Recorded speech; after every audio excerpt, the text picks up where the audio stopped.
Eu fui salvo para servir a Deus. Você foi salvo para servir a Deus. Essa é a palavra de hoje, o nosso tema da ministração. Você foi salvo para servir a Deus. Lá em Jeremias capítulo 1, versículo 5, Deus fala o seguinte: antes que te formasse no ventre, eu te conheci. E antes que saísses da madre, eu te santifiquei. As nações te dei por profeta. Querido, Jeremias traz uma revelação poderosa. Antes de Deus nos formar, Ele já nos conheceu, a presciência de Deus. Você já existia na mente de Deus antes de você existir no ventre da sua mãe. Você tinha sido concebido, idealizado na mente de Deus, no coração de Deus. Então, eu e você somos frutos desse Deus maravilhoso que não cria nada por criar, que tudo que Ele cria tem um porquê, tem um significado, tem um propósito, tem uma finalidade, amém? E Ele diz mais: antes que tu saísse da madre, a gente nem existia nesse plano físico, mas já existia uma separação. Eu te santifiquei. Você foi separado por Deus, querido. Você foi consagrado, santificado para um serviço especial. Jeremias, ele era filho do sacerdote Ilquias, um homem do altar, um homem que foi instrumento de uma reforma em Israel. Quando ele acha o livro da lei, e ele apresenta ao rei Josias, e ele começa a ler a lei, convoca Israel para a leitura pública da Torá, do mandamento, dos preceitos de Deus. Todo Israel fica 6 horas debaixo daquela leitura bíblica, chorando, se arrependendo, uma reforma. E Deus vem e fala através da profetisa Uda, dizendo: olha, está vindo um juízo para Israel, porque eles têm se afastado de mim, eles têm sacrificado a ídolos, eles têm ido após outros deuses, eles têm sacrificado seus filhos. Israel vivia uma apostasia. Mas Josias se levanta como um reformador. E Ilquias, o sacerdote que estava lendo a lei e o mandamento do Senhor, era o pai de Jeremias. Jeremias, por nascimento, já tinha uma elite espiritual. Ele era sacerdote. Mas aí Deus, diga, sacerdote, era por nascimento, tinha que pertencer à tribo de Levi. E era concedido o direito de ser sacerdote, fazia parte da elite religiosa de Israel. Administrava o templo. O templo era o vetor da economia de Israel. Era elite, não era Galileia, periferia, área rural. E Jeremias tinha essa herança do pai de ser sacerdote. Mas profeta tinha que ter uma confirmação de Deus. Só Deus poderia validar o ministério do profeta. Não era porque ele era filho de ninguém, mas é porque Deus tinha aparecido para ele, consagrado ele. Mas o ministério do sacerdote, ele era estabilizado, ele tinha uma função definida. Ele era sustentado pelos dízimos que todo Israel tributava lá no templo para sustento dos sacerdotes. Tinha uma vida estabilizada, segura. Mas agora Deus está dizendo: eu te santifiquei para ser profeta das nações. Queridos, aqui mais uma vez, olha aqui para mim, Deus está preocupado com as nações da terra. Deus estava levantando Israel como uma nação santa, separada para levar o mandamento, a lei do Senhor, o juízo de Deus, os princípios do trono de Deus. Mas Israel ficou perdida no seu egoísmo e se embriagou na idolatria. Agora Deus está levantando Jeremias dizendo: eu te santifiquei profeta das nações. Quando ele escolhe Abraão, ele diz: olha, em ti, Abraão, serão benditas todas as famílias da terra. Sempre Deus pensou em salvar as nações. Sempre Deus pensou em salvar todo ser humano. E esse é o mover de Deus, é o trabalho de Deus em todas as gerações, salvar a humanidade. E por isso que Ele me trouxe a essa terra, por isso que Ele trouxe você. Eu e você fomos salvos para servir nesse trabalho de redenção da terra, amém? Então, quando você nasceu, queridos, Jeremias está dizendo: olha, essa palavra que Deus falou com Jeremias, na verdade não era só para ficar lá com Jeremias, era para falar com você. Eu te separei para uma missão importante. Eu te santifiquei para uma missão especial. Amém? E você foi posto aqui na terra. Olhe para mim agora, isso é super importante. Se você tiver essa revelação no seu coração, você foi posto aqui nessa terra para uma obra especial.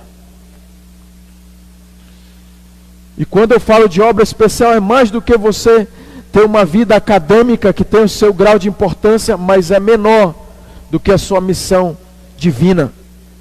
Do que você ter uma vida profissional, empresarial. O business, os teus negócios são importantes para a tua qualidade de vida temporária, mas a tua missão divina é muito mais especial do que isso. Amém? Então, quando você começa a descobrir que você foi criado para servir, você foi salvo para servir, você começa a andar numa dimensão de importância, de significado maior. Deixa eu te falar, não adianta vir o diabo com as estratagemas dele de desprezo, de invalidar você. Não adianta vir nenhuma palavra do inferno através de pessoas que a gente ama, porque não vai nos anular. Porque o que me define, o que te define é que Deus te separou, assim como Ele separou Jeremias. Ele separou a tua vida para uma missão importante e relevante. Amém? Esse é o quarto ponto. Você foi salvo para servir, amém? Então, olha o que Deus quer falar conosco. Que tipo de trabalho é esse então, pastor? O serviço que eu vou prestar no reino de Deus, né? A Bíblia diz lá em 2 Timóteo capítulo 1, versículo 9, Paulo vai esclarecendo mais a vontade de Deus aí. Ele diz o seguinte: que nos salvou, diga-se que me salvou, e nos chamou, e me chamou, com uma santa vocação, não segundo as nossas obras, mas segundo o seu próprio propósito e graça, que nos foi dada em Cristo Jesus, antes dos tempos eternos, antes dos séculos. Foi uma definição de missão na eternidade, irmãos. Amém? Uma santa vocação. Deus te escolheu, não porque eu e você mereçamos. Paulo está dizendo, não segundo as nossas obras.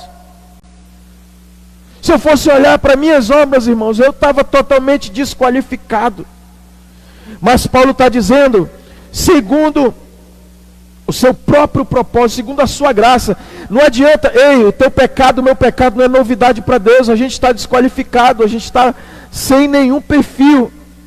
Jeremias mesmo vai dizendo aí: olha, eu não passo de uma criança, eu sou imaturo, eu não tenho condição, eu não sei falar. Moisés disse: eu sei quem sou eu, quem é? Mas não é por minha causa, é por causa da graça que eu e você fomos escolhidos, segundo um propósito do próprio Deus, que Ele nos chamou para quê? Para uma santa vocação. É santo isso. Você pensa assim, né? Eu venho pregar aqui, né? Eu fico, meu Deus, que eu vou me meter numa salada dessa? Deus me perdoe falar assim. Uma santa vocação, irmãos, é algo além da minha capacidade de vangloriar, de se envaidecer. A minha missão é tão santa, é tão pura, que Deus está trabalhando no nosso coração, amém? Valores bíblicos.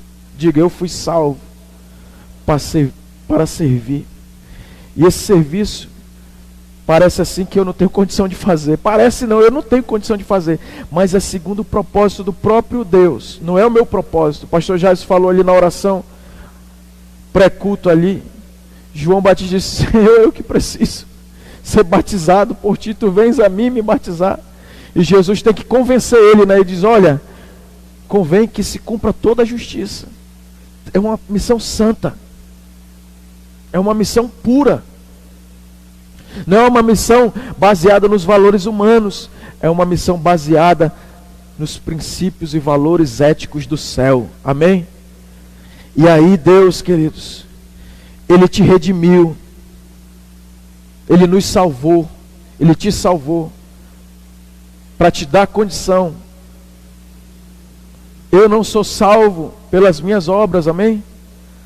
Não segundo as minhas obras, mas segundo o seu próprio propósito e graça que nos foi dada por Jesus Cristo. Paulo está explicando aí detalhado. O que ele quer dizer? Que você foi salvo não pelo seu serviço, não pelo meu serviço. Eu não tenho contas de quantas horas de pregação eu tenho. Mais de 10 anos pregando. Mais de 10 anos nada, desde 16 anos pregando, tenho 38. Pregando toda semana, para uma pessoa, para duas, para uma congregação. Mas essas pregações todas não me fazem merecer nada, não é mérito nenhum. É a graça, Paulo diz, é a graça de Deus trabalhando em mim. Paulo diz: não é que nada partiu, não que eu pensasse alguma coisa como que se partisse de mim mesmo, mas é a graça de Deus em mim, porque a minha suficiência vem de Deus, e não tem demônio que possa te paralisar, amém? E aí, queridos, você foi salvo, não pelo seu serviço, mas você foi salvo para o serviço, amém? E no reino de Deus, quinto tópico aí, são 20 e poucos tópicos essa nossa série de ministrações. A gente está no quinto tópico. Ele é fantástico. No reino de Deus, olha a grandeza da tua existência. No reino de Deus você tem um lugar. No reino de Deus você tem um lugar. Não tem rejeição nenhuma que possa te deprimir, te complexar, porque você foi escolhido para um lugar no reino de Deus, e isso é cura, isso é saúde emocional, isso é saúde existencial. No reino de Deus você tem um propósito, você não está à toa, irmãos. Olha aqui para mim, a pior coisa que existe na vida de um homem, de uma mulher, é o sentimento de inutilidade. Quando a gente não realiza nada no dia, a gente fica frustrado e se sentindo uma pessoa sem valor. É ou não é? Quando a gente se sente inútil, irmãos, é a pior coisa no mundo. Mas quando você se sente que você serviu, que você realizou, que você executou, pode não ter sido 100%, mas você deu o seu máximo. Diga: serviço é igual a alegria. Quando você faz, eu venho aqui, irmãos, essa palavra aqui é para multidões.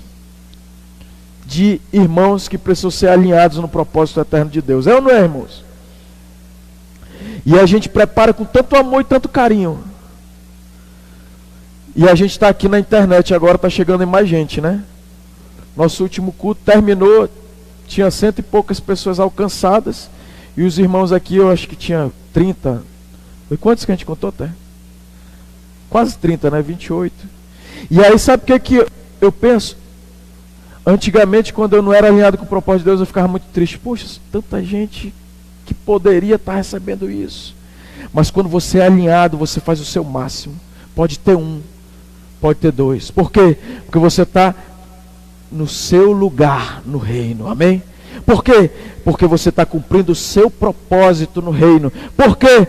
Porque o teu papel e a tua função está sendo cumprida. Aí você não tem mais sentimento de frustração. Amém? Você vai fazer sempre o seu melhor. Pode não ser, pode ter. Eu vou te falar, se tu se levantar para liderar uma célula, vai vir crítica do inferno. Os demônios vão se levantar. Vai vir gente na tua casa, vai dizer, mas tu líder de célula, tu não tem condição não. É ou não é? Se tu for cuidar de alguém, ninguém vai bater palma para ti. Ninguém vai dizer, torcer por ti, vai lá meu irmão, vai lá, faz mesmo discípulo. Mas você está no seu papel, você está na sua função, você está no seu propósito, você está cumprindo, você está com uma alegria, irmãos, que não tem demônio no inferno para tirar. Sabe por quê? Porque você está encaixado no seu lugar no reino de Deus, amém? E sabe o que isso significa, irmãos? Significa que você está sendo uma pessoa realizada. Por quê? Você está servindo, é útil. Eu estou útil. Amém? O maior senso de realização, nosso serviço. Quantos já ficaram o dia todo no Facebook, no Instagram, nesses sabotadores da nossa vida, né? Aí terminou o dia, aí TV, lá, sentado no sofá, terminou o dia, veio uma tristeza, veio uma angústia, né? Porque aquele dia foi perdido, foi inútil.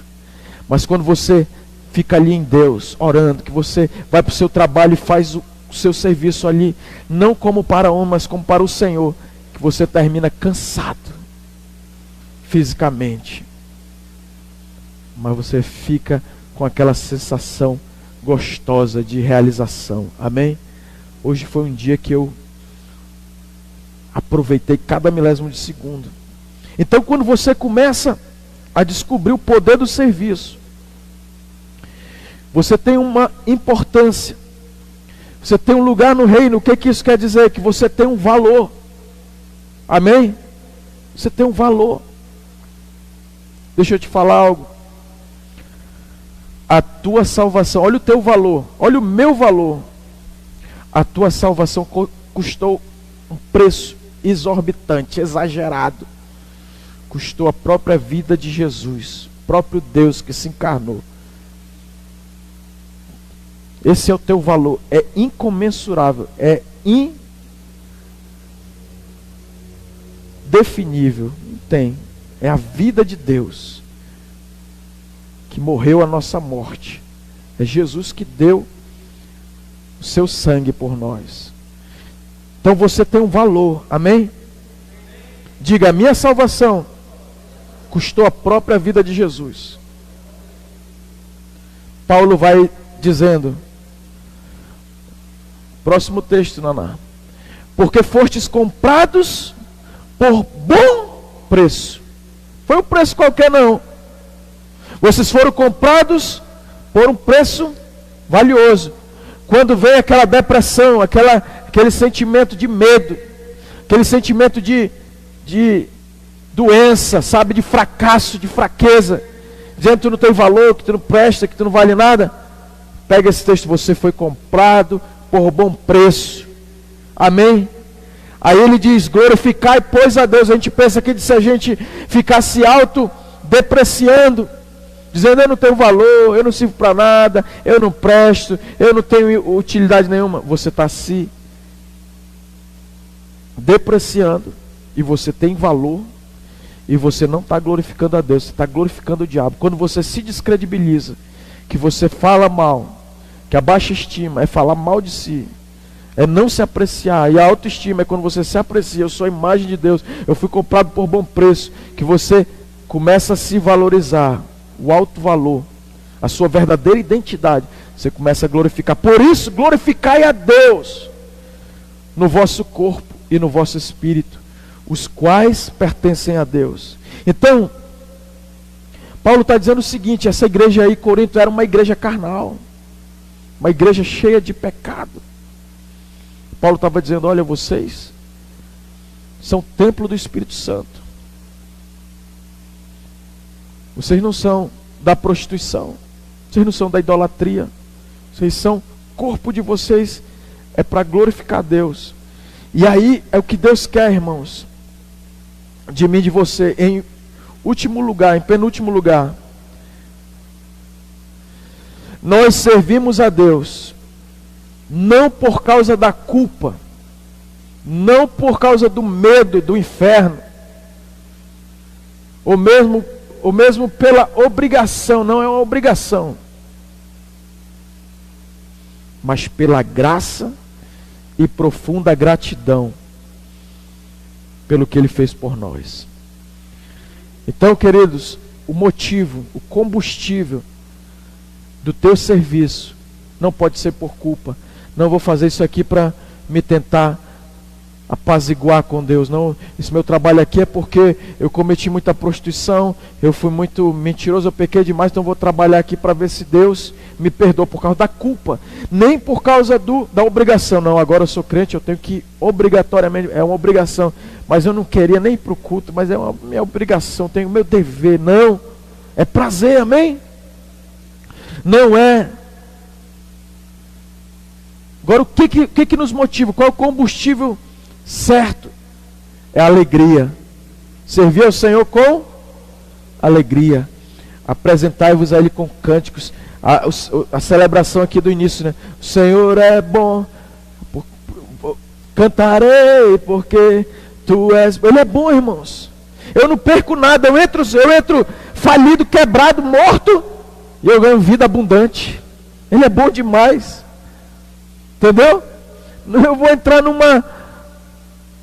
numa riqueza, em tesouros, eu vou entesourar. Olha o que Paulo diz aqui, na linguagem de hoje, por causa da, Romanos 12:1, por causa da grande misericórdia, Romanos 12:1, olha lá, por causa da grande misericórdia divina, peço que vocês se ofereçam completamente a Deus, como um sacrifício vivo e dedicado ao seu serviço. Sabe, irmãos, o que Deus quer nos ensinar. Eu volto lá para o início da mensagem para a gente ir para a conclusão. Israel viveu um momento de reforma, mas não houve um reavivamento. Eles choraram tudo, limparam a idolatria do templo, mas eles não serviram ao Senhor de todo o coração. Eles viveram só um convencimento temporário, mas não houve uma conversão de coração. Hoje eu ouvi uma história interessante, né? Diz que o irmão diácono da igreja estava lá, e aí estava tendo uma conferência evangelística, aquelas pregações para salvação de vidas, né? E aí o pastor pregou lá, e aí o diácono foi lá com o visitante e diz: rapaz, vamos lá na frente, te entregar a tua vida para Jesus. Aí ele: não, deixa eu entregar aqui mesmo a minha vida. Eu até fiquei meio invocado, né? Que esse cara, meu irmão. Aí o diácono disse: não, meu irmão, tu tem que entregar a tua vida lá na frente. Eu fiquei até chateado, por que não entrega aqui? Aí esse foi o primeiro dia. Segundo dia, pregação, né, de evangelismo. Aí veio o apelo. Aí o camarada lá, sentado, o mesmo cara, e o diácono foi lá, o mesmo diácono, e disse: ei, rapaz, e aí, tu não quer entregar a tua vida para Jesus? Vamos lá, levanta, vai lá para frente, vai receber Jesus. E aí o camarada: não, deixa eu aceitar Jesus aqui mesmo, posso aceitar Jesus aqui mesmo. Rapaz, eu fiquei, meu irmão, esse diácono aí, bicho, não é o diácono não, isso é o diabo. O cara não quer aceitar a vida, não quer aceitar Jesus, não quer entregar a vida para Jesus. E aí, no terceiro dia, aquele pastor fez o mesmo apelo, pregou a mesma mensagem do evangelho de salvação. E aí o diácono foi lá com aquele irmão e disse: irmão, você quer entregar sua vida para Jesus? Aí o visitante disse: eu quero ir lá na frente, eu quero me entregar para Jesus. Aí o diácono disse: não, você pode entregar sua vida para Jesus aqui mesmo. E aí eu fui entender, sabe por quê, irmãos? Não é a forma da entrega, mas é a totalidade da entrega. Eu posso entregar minha vida para Jesus, mas se eu estou com vergonha de ir ali, né? Eu estou com reservas, eu estou com timidez. Paulo, em outro texto, ele vai falar sobre Timóteo aqui, que ele fala, uma santa vocação. Timóteo era tímido, que ele falou lá no texto anterior que a gente leu sobre Paulo falando para Timóteo, da santa vocação que ele nos salvou.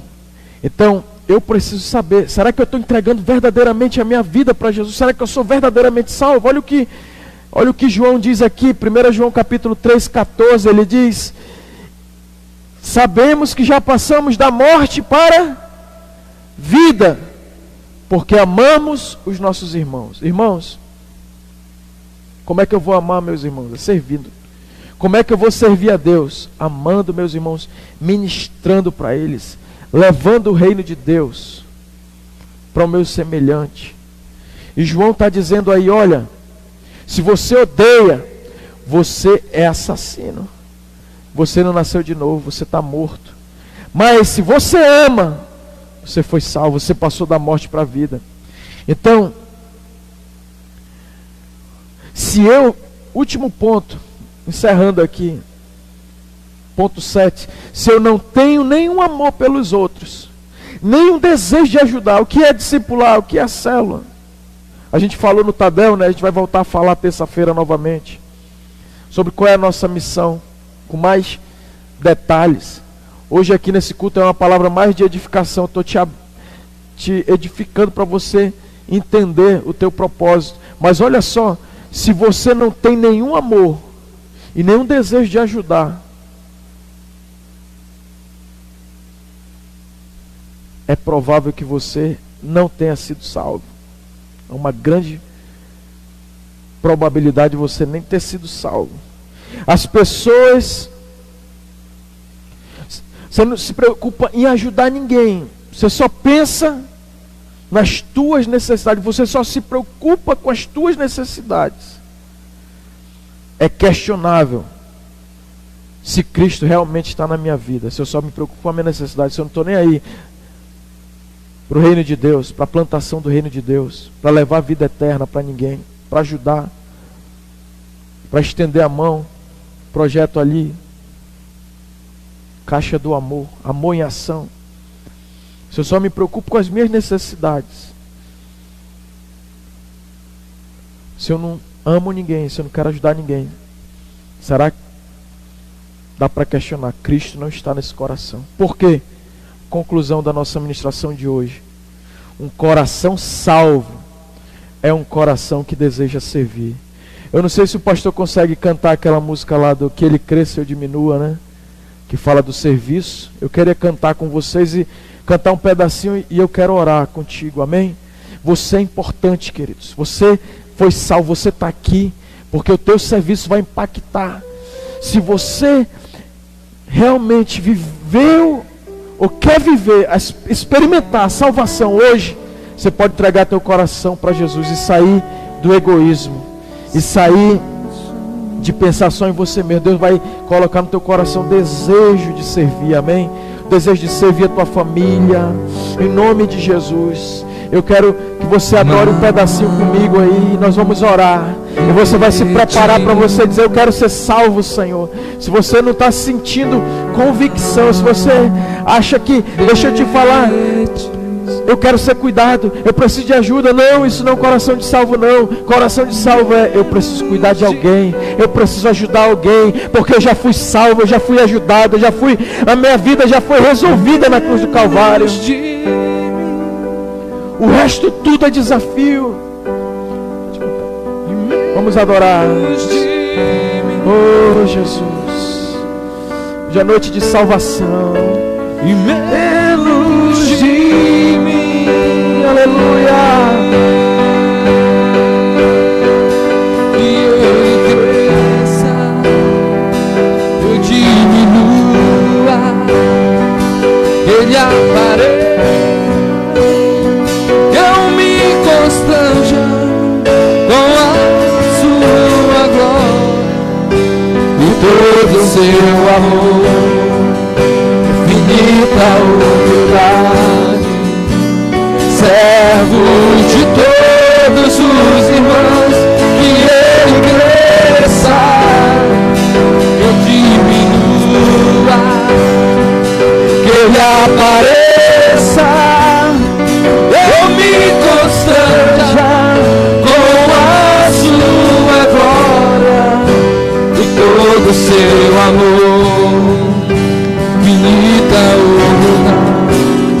Queria finalizar esse momento da palavra com você agora. Faça essa oração comigo. Você foi salvo para servir, querido. Deus está salvando pessoas agora. Deus está salvando você agora do seu egoísmo. Oh Senhor, diga assim: Senhor Jesus, eu quero, Senhor, que o Senhor me salve, Senhor, de mim mesmo, Senhor, do pecado, da cobiça. Que o Senhor me dê um coração de servo, Senhor. O Senhor coloca no meu coração desejo, Senhor, de amar pessoas, de cuidar, começando na minha casa, meu Pai. Eu declaro sobre a tua vida um tempo de novos significados, o tempo da graça do Senhor se revelar. Deus abençoe você. Você é bênção, você foi escolhido, você tem um propósito glorioso e um chamado no reino de Deus. Deus te abençoe, querido.